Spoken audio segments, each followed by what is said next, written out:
Κώστα, έλα Κωστή. Βλέπουμε τον Μεξικάνον. Νομίζει ότι είναι κουρκούνα που τραβά. Όχι, όχι.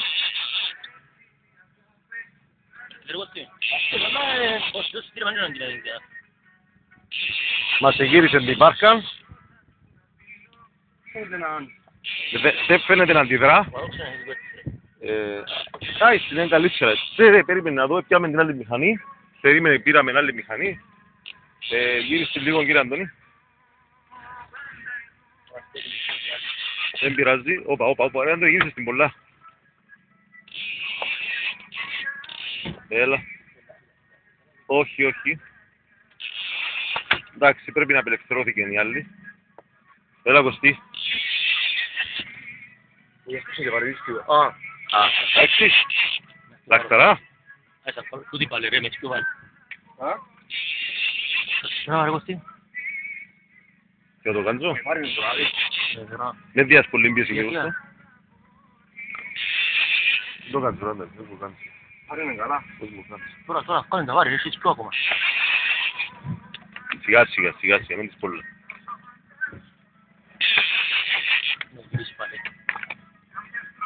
Δεν ξεκινά δύο.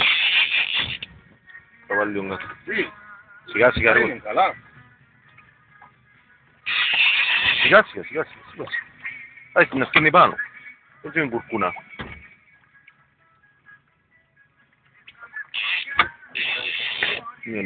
Ναι, όχι έτσι πάει. Γιατί προχωράνε η βάρκα,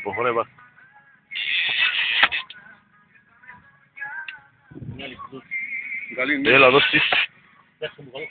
Όχι, είναι καλά. Άισε την ταχύτητα μέσα να πας έτσι λίγο.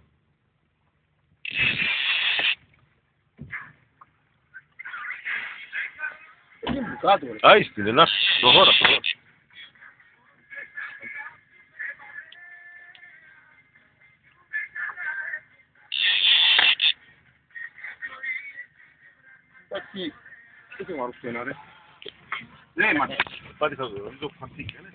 Πας σιλάλι μες στη μέση, ρώξαν εντάξει. Να πω ως ποντιγούς μου, Γιατί τι δέκα εκεί.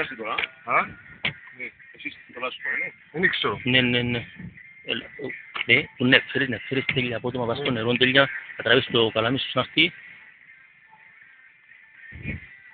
Που πάνω ρε κλαχτήρες του. Έλα σιγά, κήρυξε ρε Κώστα, και πρέπει να διευθείας πάνω υστερά.